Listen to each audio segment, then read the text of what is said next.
The first thing the Hijgemony noticed was silence. Not the comforting silence of victory, but the wrong kind. The kind that followed disasters. Supply convoys missed their check-ins. Listening posts stopped reporting. Entire systems went dark for minutes at a time, then came back online with corrupted logs and contradictory timestamps. At high command, the analysts blamed equipment failure. They were wrong. Hijgemony Core World, Council Spire, Supreme Strategist, Vial Rune, studied the star map hovering above the council chamber. 12 species, hundreds of systems, total control, or so the map claimed. Small amber icons began blinking along the outer rim. Pirate activity? Asked a counselor, her frills twitching with irritation. Vial Rune narrowed his eyes. Pirates do not erase fleets without debris. A technician interrupted, voice shaking. We've lost contact with Kepler Station again. This time, permanently. The chamber murmured. Kepler was a research hub, heavily defended, far from any human remnants. Display last transmission, Vial Rune ordered. The hologram flickered. Bodies, stacked neatly. Weapons disassembled and arranged on the floor, like a lesson. At the center stood a human woman in black armor, face hidden behind a matte visor. You destroyed our diplomats, she said calmly. So now, you deal with our soldiers. The feed cut. Silence returned, but now it screamed. Luna Shadow Base, human command. General Hayes watched the Hijgemony panic unfold in real time. Their encrypted channels were no longer encrypted, not to humans. Lines of data streamed down the wall, predictions updating with ruthless precision. They're rerouting fleets to protect population centers, an aide reported. Hayes nodded. As expected. They still think this is about territory. He turned to another screen. Admiral Morrison? The display split, revealing Morrison on the bridge of her flagship. Behind her, stars slid past as the ship slipped through controlled silence. No emissions, no detectable signature.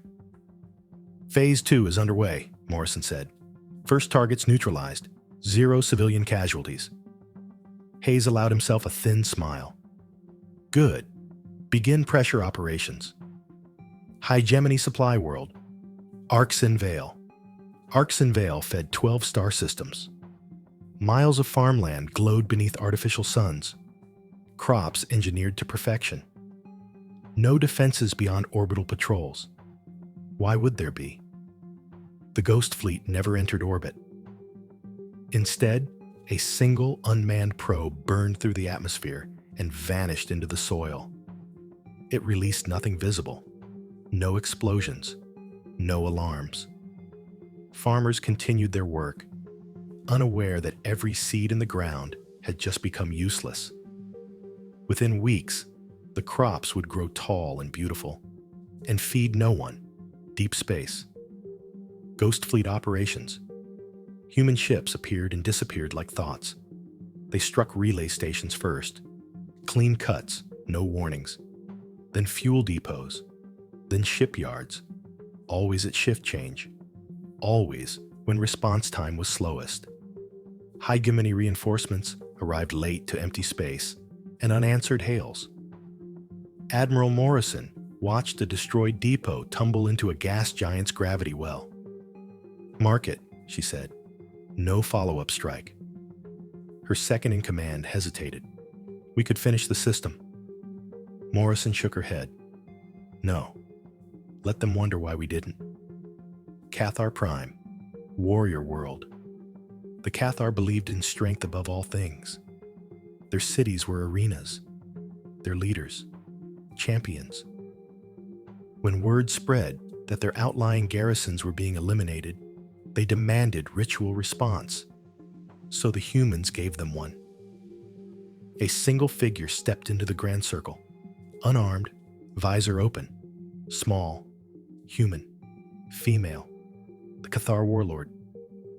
Thex laughed and accepted the challenge. 6 hours later, the circle was silent. Thex lay defeated, his armor split with surgical precision. The human stood, breathing steady, eyes cold.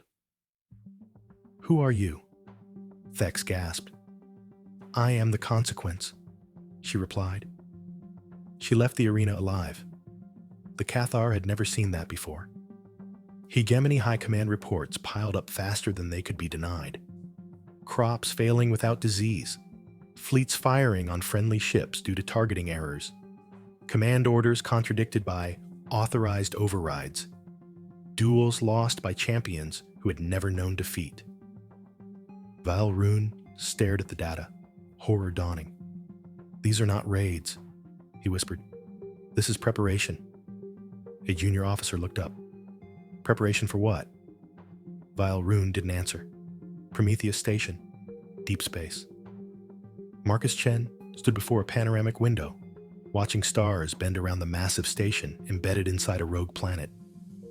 He had watched his sister die 100 times, memorizing every second. Behind him, a status board glowed. Ghost Fleet, 97% operational specialist units, deployed psychological threshold, approaching. "Phase 2 status?" Marcus asked. "Hijgemony logistics destabilizing," an aide replied.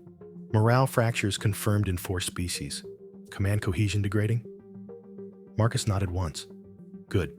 Initiate selective mercy." The aide hesitated. "Mercy, sir?" "Let some convoys escape. Let some bases survive. Fear needs witnesses."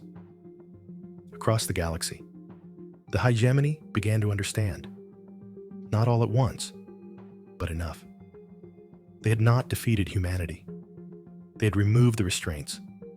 The humans were not trying to conquer worlds.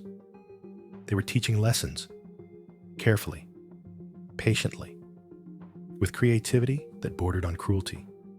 And worst of all, they were still holding back. Unknown location? A Hijgemony commander recorded a private log, mandibles trembling. "We believed humans were weak because they spoke of peace," he said. "Now I understand. Peace was not their limitation. It was their choice." He looked into the camera, fear naked and raw. They are choosing something else now. The log ended as the lights went out.